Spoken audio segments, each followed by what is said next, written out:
I, 28F, never thought I would be writing something like this, but here I am. My husband Gabriel, 32M, and I have been married for 4 years now, together for 7. We met through his best friend Edward, 33M, at a local music festival where Edward's then girlfriend Samantha, 29F, was performing with her band. Gabriel and I hit it off immediately. He was charming, funny, and we shared a love for music. He told me he used to play drums in college but gave it up to focus on his career in marketing. Edward and Gabriel had been friends since college, where they were roommates. When Edward started dating Samantha 3 years ago, we all began hanging out together as couples whenever Samantha wasn't busy with her band commitments. Samantha was talented and ambitious. She had started her band right after college and had built quite a following in our city. I always admired her dedication to music, even though we weren't particularly close friends. Gabriel and I had what I thought was a perfect marriage. We rarely fought, shared the same interests, and had been planning to start a family next year. We even had a joint savings account where we were putting money away for a house down payment. Gabriel worked in marketing while I had a stable job in human resources. We had a comfortable life, good friends, and supportive families. Last week, we attended Edward and Samantha's wedding. The ceremony was beautiful, held in a historic venue downtown. Samantha had insisted on having her band perform at the reception instead of hiring another band, which everyone thought was a unique and personal touch. About an hour before the reception, Samantha announced that their drummer Mike had called in sick with food poisoning. That's when Gabriel offered to step in, saying he still remembered enough from his college days to handle their setlist. Everyone thought it was so sweet. Edward was especially grateful, saying Gabriel had saved the day. The performance was amazing, Samantha's voice was incredible, and Gabriel seemed to fit in perfectly with the band. I remember feeling proud watching my husband up there, thinking how lucky I was to have someone so talented and helpful. The reception ended around midnight, but Gabriel stayed behind saying he needed to help pack up the equipment since he had used Mike's drums. I was tired, so I took an Uber home while Gabriel said he would catch a ride with one of the band members. I didn't think anything of it at the time. The next morning changed everything. I woke up to over 50 missed calls and countless messages. Someone had posted a video online that was spreading like wildfire through our social circle. The video was from the venue security camera, showing the parking lot after the reception. It clearly showed Samantha, still in her wedding dress, and Gabriel in an intimate moment behind the venue's delivery entrance. They were kissing, but it was their conversation that destroyed me. Samantha, we need to be more careful. Edward and Emma can't find out. Gabriel, I know. These past 2 years have been hard, sneaking around. Samantha, maybe after the honeymoon, we can figure something out. Gabriel, I love you. I hate sharing you with him. 2 years. They had been having an affair for 2 years, right under our noses. All those times Gabriel filled in for Mike when he was sick, it was just an excuse. I felt physically sick. Every memory of our double dates, every time I watched Samantha perform while Gabriel watched adoringly, every song I thought was about her love for Edward, it was all a lie. I confronted Gabriel when he finally came home that morning. He looked hungover and confused until I showed him the video. The color drained from his face, and he broke down crying. He confessed everything. How it started when he began filling in for Mike occasionally, how they would meet for band practice when really they were having an affair, how they had fallen in love but neither wanted to hurt Edward or me. I called Edward immediately. He was supposed to leave for his honeymoon that morning, a 2-week trip to Hawaii that he had been planning for months. When I told him about the video, there was just silence on the other end. I sent it to him, and within an hour, he was at our house. Samantha had apparently confessed everything when he confronted her. Their honeymoon was cancelled, and Edward looked like his world had ended. I knew exactly how he felt. Gabriel's family is divided over this whole mess. His parents, who have been married for 40 years and believe marriage is sacred no matter what, think we should try counseling. They keep telling me that everyone makes mistakes and that throwing away a marriage over one indiscretion is hasty. They obviously don't know it wasn't just one time, it was a 2-year affair. Gabriel's sister Lisa, 35F, is the only one from his family supporting me. She caught her ex-husband cheating years ago, so she understands what I'm going through. My own family is furious. My brother wanted to drive down and confront Gabriel, but I talked him out of it. My parents, who had treated Gabriel like a son, are heartbroken. They keep asking if there were signs they missed, if they could have warned me somehow. I've already contacted a divorce lawyer. Gabriel is staying with his parents now. I told him to get out of our house. Edward is staying with his brother, and I heard Samantha moved in with her band's bassist. The video has been taken down now, but everyone knows what happened. Our phones keep ringing with calls from friends and family, all wanting details or offering support. I don't even know how to process this betrayal. Every happy memory from the past 2 years is now tainted. Was he thinking of her on our last anniversary when he wrote me that sweet card? Was he messaging her last Christmas when we were at my parents' house and he kept checking his phone? How many other lies have I believed? The divorce papers will be ready next week. Gabriel keeps trying to call me, but I've blocked him everywhere. His sister Lisa is keeping me updated on anything I need to know. I know this is just the beginning of what's going to be a messy divorce, but I can't stay married to someone who could betray me like this. To make it worse, he didn't just cheat, he did it with our friend's wife, on their wedding day, and now everyone knows about it. Update 1: I didn't think this situation could get any worse, but somehow it has. The past 2 weeks have been absolute chaos, and I need to get this off my chest. Last weekend, Samantha's band had a scheduled performance at the Blue Room, one of the biggest venues in our city.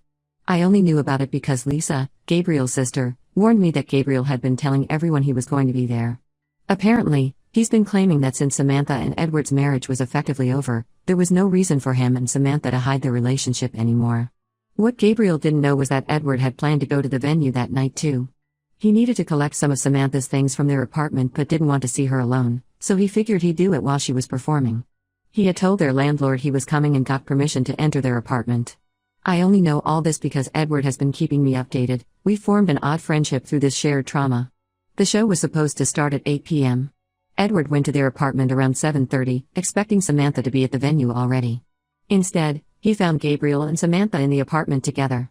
From what Edward told me later, Gabriel had been helping Samantha pack her essential things because she was planning to move in with him. Edward lost it. He had already been drinking, who can blame him? And seeing them together in the apartment he had shared with Samantha, surrounded by their wedding gifts that hadn't even been unpacked yet, was too much. The neighbors called the police when they heard shouting and things breaking. By the time the police arrived, the fight had spilled out into the venue's parking lot. Samantha was screaming at both of them to stop, still wearing her stage outfit. The band's bassist tried to intervene and got punched by Gabriel.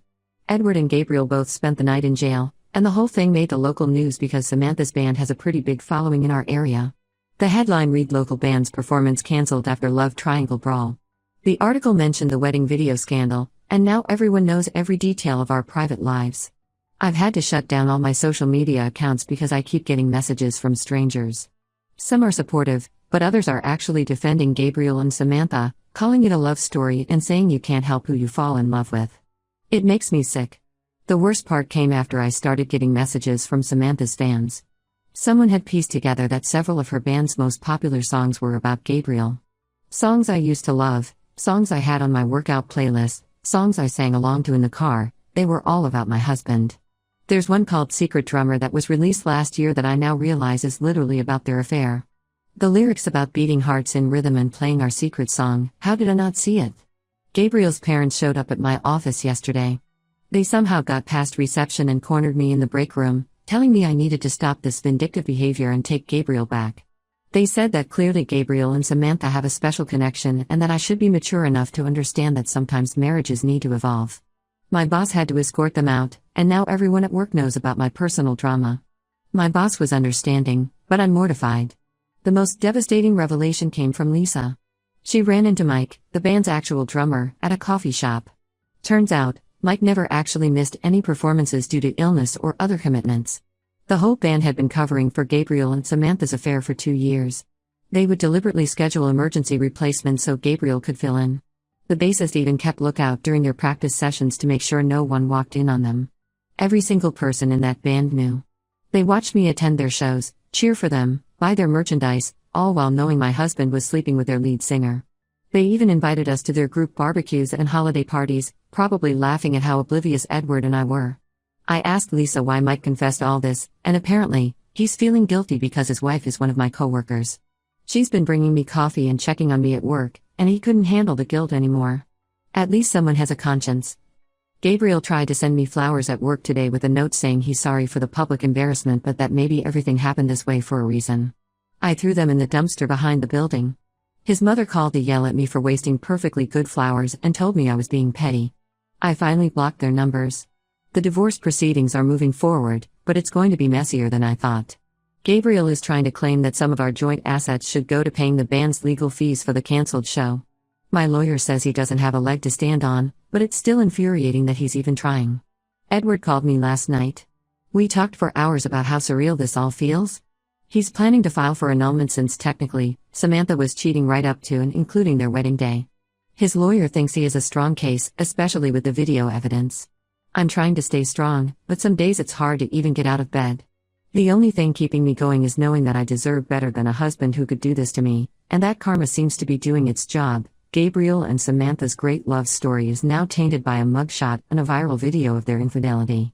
Update 2: I thought I had uncovered all of Gabriel's lies, but I was wrong. While gathering documents for the divorce proceedings, I decided to go through our financial records in detail. What I found made me physically ill. Over the past 2 years, Gabriel had been systematically draining our joint savings account. We had been saving for a house down payment, and I kept track of our monthly deposits, but I rarely checked the withdrawals because I trusted him to handle our investments. That trust was clearly misplaced. Gabriel had spent over $45,000 of our savings on Samantha and her band.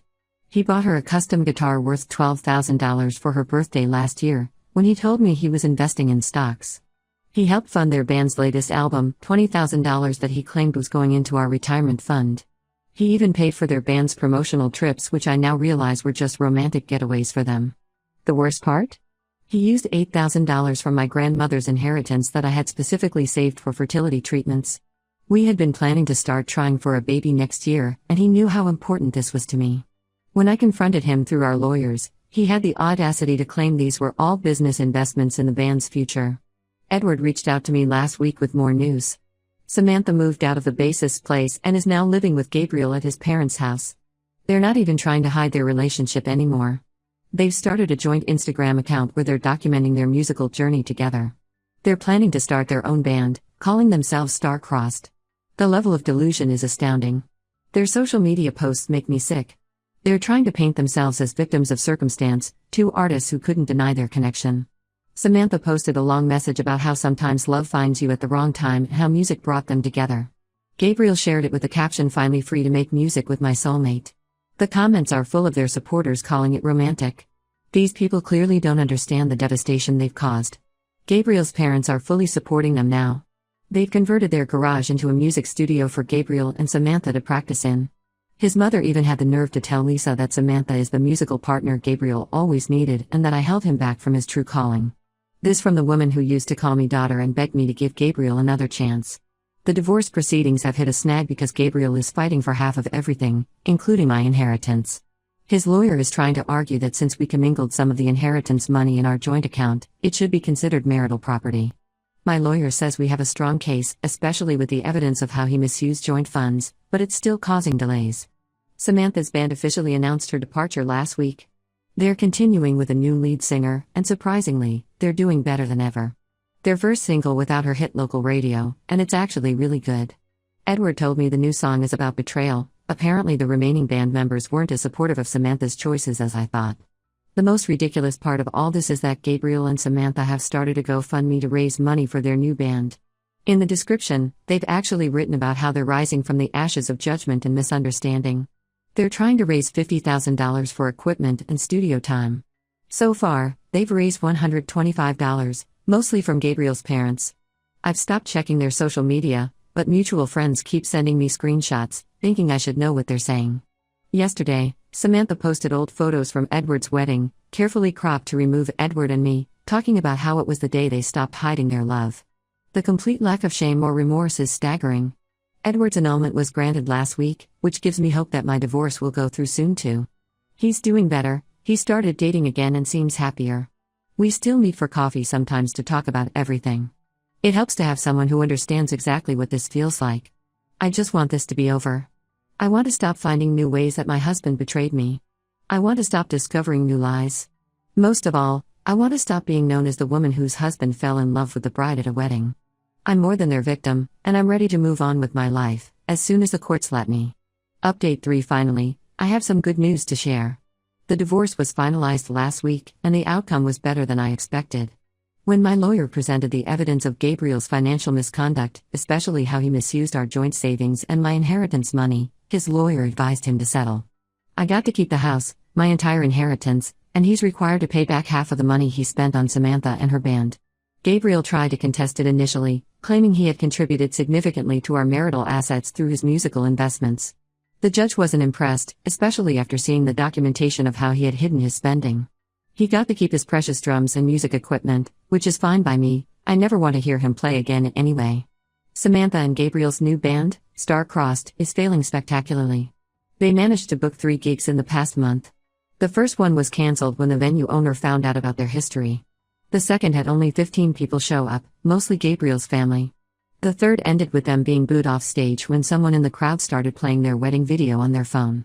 Most venues in town refused to book them.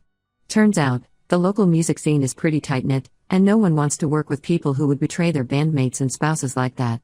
Gabriel's now working at his father's car dealership because no marketing firm will hire him. The wedding scandal video comes up whenever employers Google his name. Edward has become one of my closest friends through all of this. We've helped each other heal, and it's nice to have someone who truly understands what we went through. He's actually dating one of my colleagues now, and they seem really happy together. Samantha tried to claim he was moving on too fast, which is rich coming from someone who cheated throughout their engagement. Gabriel's parents finally stopped harassing me after I had my lawyers send them a cease and desist letter. They were showing up at my workplace and telling everyone who would listen that I drove their son into another woman's arms by not supporting his music. The final straw was when they tried to claim rights to visit the children we never had, saying they had emotional grandparent attachments to our future kids. My lawyer shut that down quickly. I got an amazing job offer in Seattle last month, and I took it. The company is covering relocation costs, and I start in 6 weeks. Edward is helping me pack up the house. I'm selling most of the furniture because I want a fresh start. The only things I'm keeping are my personal belongings and a few family heirlooms. Lisa, Gabriel's sister, is the only one from his family I'm staying in touch with. She told me that Samantha and Gabriel had a huge fight last week because their GoFundMe only raised $800 in total, mostly from his parents. Samantha apparently expected Gabriel to have more savings to fund their musical journey. When she found out he spent most of his money on her during their affair, she accused him of being financially irresponsible. The irony would be funny if it wasn't so sad. My going-away party is next weekend, organized by my real friends, the ones who stood by me through everything. Samantha's old band is actually performing at it. They offered to do it for free. Their new song about betrayal has become quite popular locally, and I'd be lying if I said I didn't enjoy that bit of karma. I'm ready for my fresh start in Seattle. New city, new job, new friends. Gabriel and Samantha can keep their great love story. I'm writing my own story now, and they're not part of it anymore.